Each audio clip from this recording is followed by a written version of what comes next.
The island of Savaii in Western Samoa is about as far from Britain as you can get. It's just one of the tiny Polynesian islands off the east coast of Australia. And in my search to find traditional survival skills around the world, I'm headed for the coastal village of Falealupo.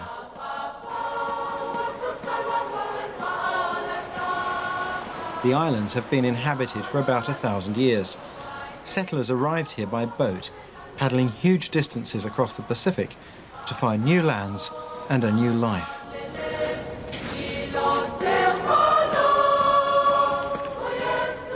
It may look like paradise, but you can't live off the view.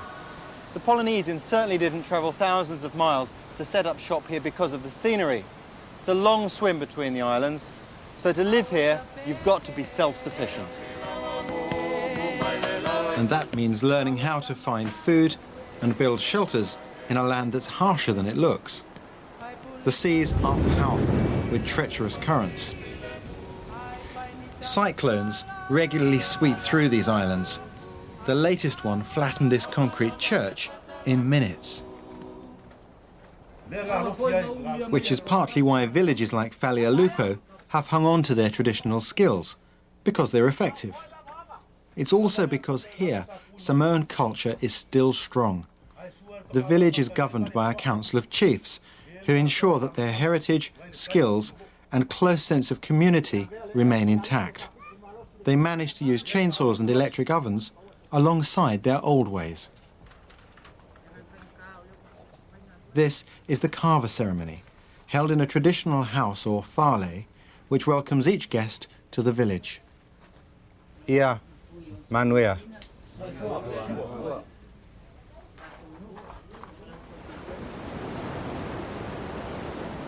Fales were designed to stand up to cyclones, torrential rain and sun. They are the most common sort of house in the village, built straight from the forest. We're going to need several different kinds of wood. This is the paupaka, which is used for the major supports. For the rafters, we're going to need this, pau.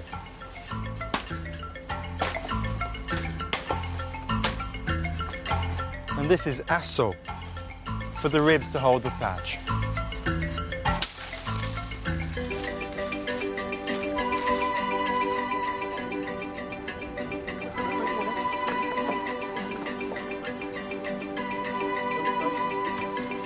The traditional fale has rounded ends, so they've picked a piece of wood with a natural curve in it, like this, and they're going to increase that by cutting it.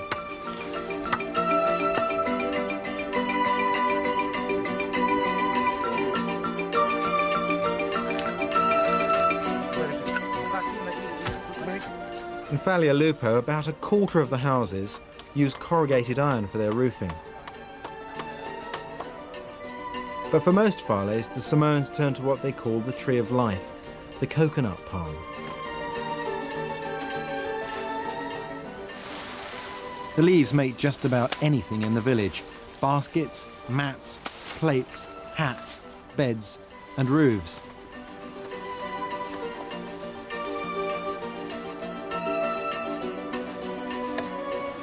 On a big project, you can see why the Samoans need their sense of community. On his own, one man would take weeks to build a good fale. Together, they can build a house in a day.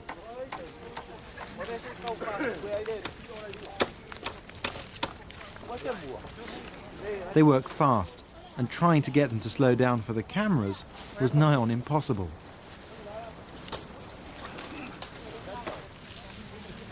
A layer of these woven coconut leaves will keep the sun off, but to keep the rain out, particularly in the wet season, you need 2 layers. And they've got a natural curve which helps to shed the rain.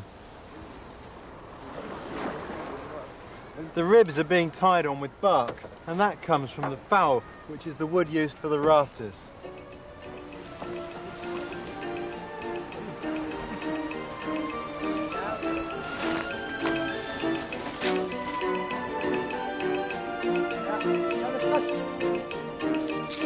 This dead coral from the beach will be used to make the floor of the farley. That helps to keep the sand out of everything and makes for a hygienic home.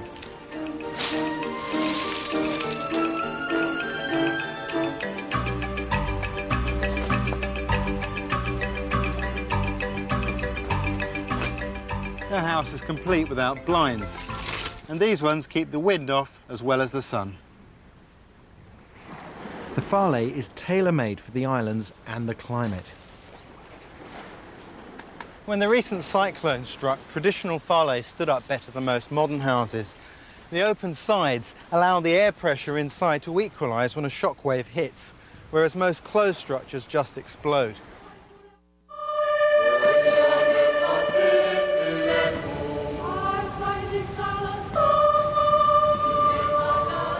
The cyclones of 1990 and 91 were the worst in recorded history. They devastated the normal water supplies, flattened thousands of trees and scores of houses. But it did remind the Samoans just why their old skills are still important. Everyone was busy trying to put up structure and trying to find food, trying to look for water, which is their own traditional knowledge and our own culture. And I think for me, it was one of the beautiful, also heartbreaking feeling for me that thank God that our people still had that traditional knowledge from the forest, that they were able to help themselves. Water is one thing you'd think there'd be no shortage of, but you can't drink seawater. And on this side of the island, there are very few streams. Inland, you could hope for rain, but out here in the dry, you've got 2 options. You can either dig for it or climb. There are no fancy climbing gadgets, just a foot strap. It needs to be strong, and hibiscus bark can support the full body weight 20 metres up.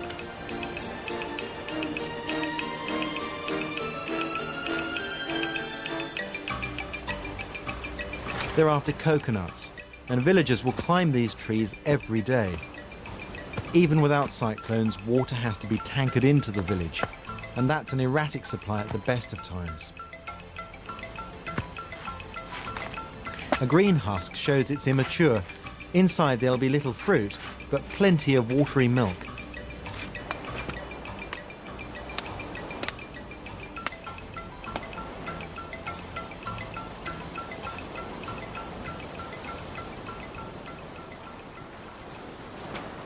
A mature nut is brown and invaluable for food and drink. The coconut is a perfect survival kit. In fact, Samoan legend christened it the Tree of Life. It's supposed to have sprouted from the head of an eel, and you can still see the face of that eel on the coconut today. These are the eyes, and there's the mouth, and it's there that you drink from.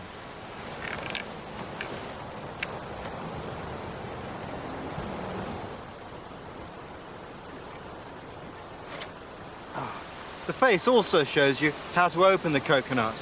You take the seam that runs between the 2 eyes and you strike it with a knife at 90 degrees. It breaks cleanly in half. The last cyclone whipped up such huge waves that some coral reefs were totally flattened. Luckily, others did survive and play a vital part in this underwater world. It's only comparatively recently that the world has woken up to just how fragile coral ecosystems are. Some of the traditional Samoan practices are being abandoned and discouraged to give the reefs a chance to regenerate. However, as the women will tell you, good environmental practice doesn't always make for good fishing.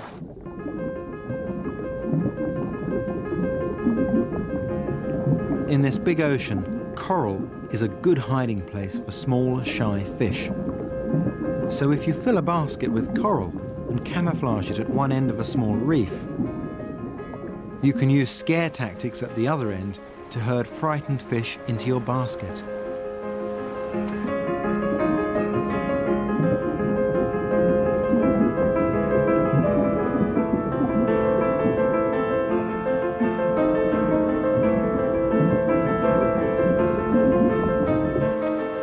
Seems like an awful lot of destruction for a few small fish, but this technique's on its way out.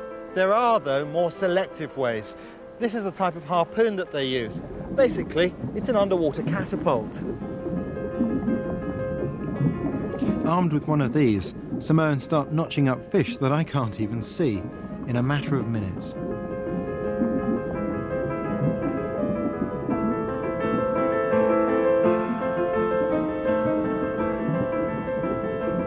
It was impressive, but then they said they were going to look for clams lodged in the rocks 6 meters down. I mean, we have to survive.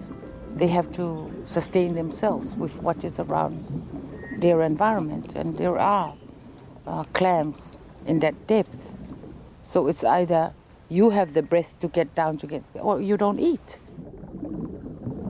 And they can go deeper in just a pair of handmade goggles. The record that afternoon was 22 meters. And whatever the depth, they seem in no hurry, swimming about till they find something, a clam or a fish.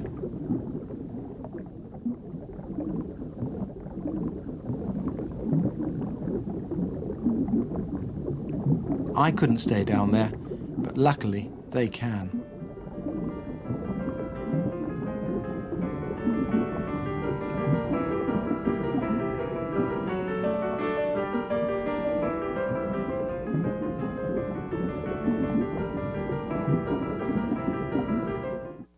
This rock is going to be decorated to make a lure for an octopus. There's a legend hereabouts about an octopus that once gave a rat a lift across water. Well, that rat left a bit of a calling card on the octopus's head, and since then, octopuses have hated all rats.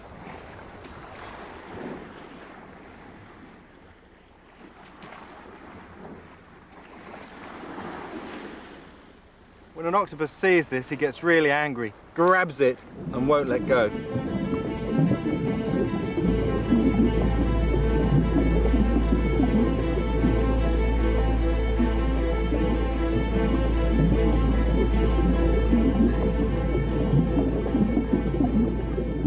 It may not look like much, just a rock, a few leaves and some string, coupled with some patience, but that's all you need to get one of these. This trap works on a much simpler principle. Eels love dark spaces. And when there's food inside, the combination is irresistible. It's easy for an eel to slip in through this cloth tunnel, but it can't get back out.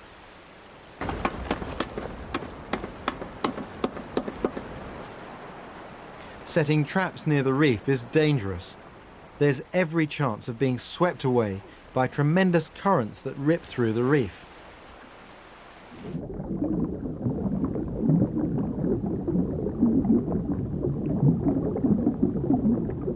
Once they've got the box to stay down, it's disguised with rocks, rather like the women's coral basket, and left for the eel to find.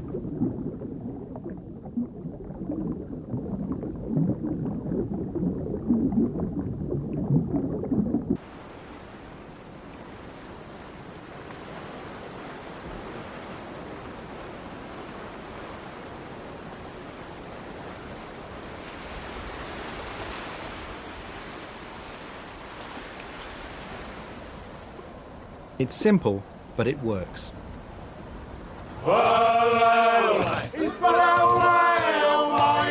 To get to big fish out in the open sea, you've got to get past the coral reef that sits like a maze beneath the waves. At high tide, you float above it. but at low tide, the sharp coral lurks just below the water and can wreck the strongest boat. But the Samoans are expert sailors. They know exactly how to weave through the gaps in the reef, working with the tides and the currents, so they catch big fish.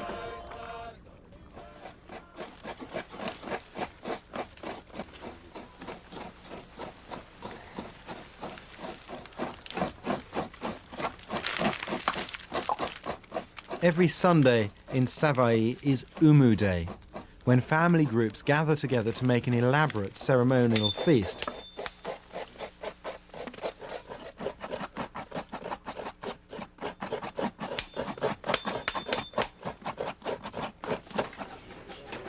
The cooking is done by the men in a separate whale, using the traditional open oven or umu.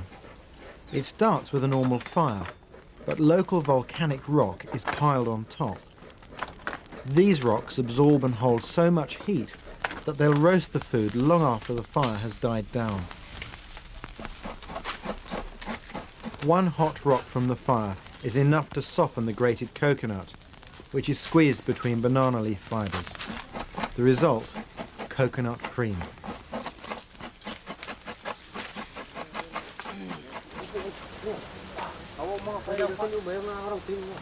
Warm taro and breadfruit leaves are flexible enough to make a parcel for the cream. Wrapped up and roasted on the fire, it makes a Samoan delicacy called palusami.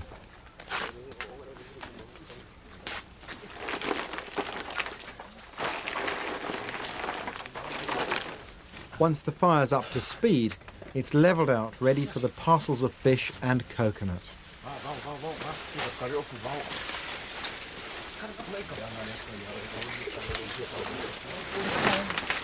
Then the whole oven is sealed over, first with banana leaves which give extra flavour, and then with mats to hold in the heat. The fish should be ready in under an hour.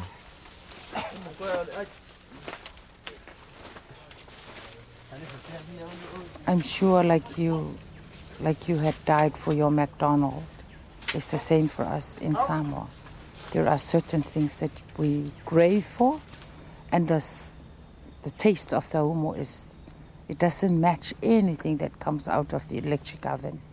So that's why our umu is so important, and the umu is also communal. See, we do the umu when we have more families coming together, like the Sunday. This is when the whole family had to come together, eat together. This is the day that we have to go over with what we had done during the week and to plan our next week. So the umu is really like a feasting, the spirit of coming together.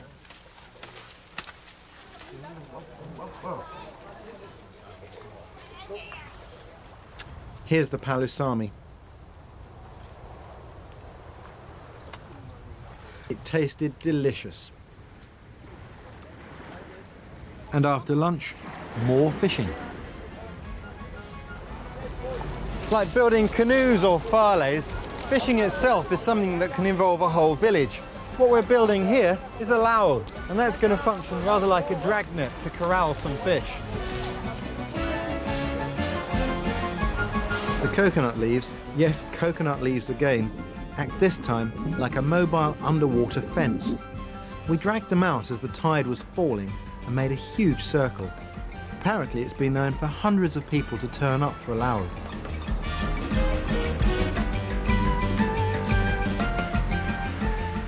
Once the circle's complete, everybody starts to walk slowly towards the centre, herding the fish inwards as they go.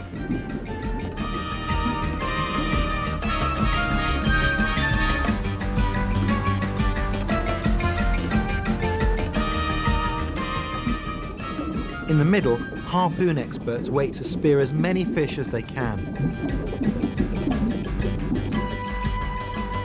It's a very effective method of catching fish, so they only do it when they know the stocks are in surplus.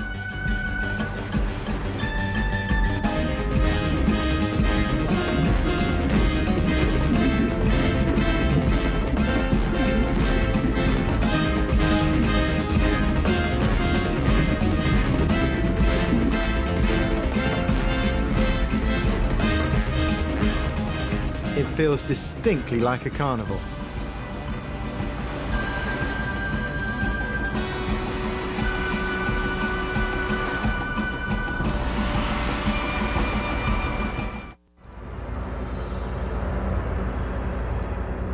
It's been nearly 100 years since the island was subjected to a natural display of fire. The local volcano, Mount Matavanu, created this moonscape and provided enough volcanic rocks to make good open ovens for centuries. But man-made fire is still at everyone's fingertips. Like the rest of the skills, it's part of their culture, and the chief in Falealupo makes sure that each child is taught the skills he'll need to live. It's what they've been brought up with from father to son, and then son to the next generation, and so it goes on. So it's something they've always lived with. The chiefly system's very strong in the village. The untitled men listen to the chiefs, and then when they're ordered to do something, they will do it. So it's a culture that will never die in the village, because their kids will be brought up like they were, by their fathers and their forefathers.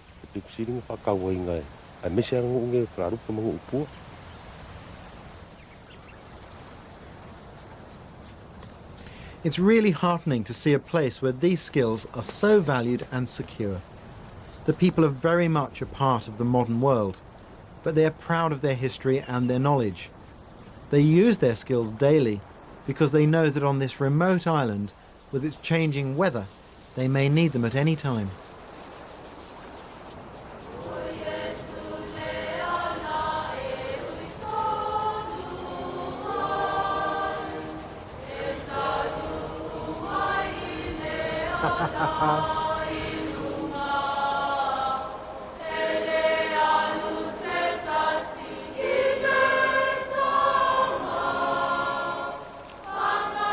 When you are in the jungle, you haven't got matches, you should have this knowledge. You are carrying your box of matches in your mind and in your muscles.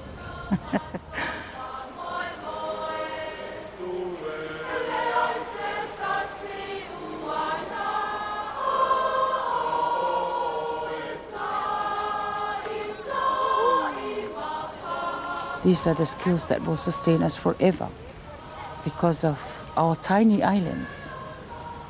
You know, there are possibilities that there may not be any plane arriving here in 1 month. There may be no ship coming here. So we can't depend on things that are being advocated to us, but at least if we have these skills, we can still utilize our environment for us to live and to be able to survive.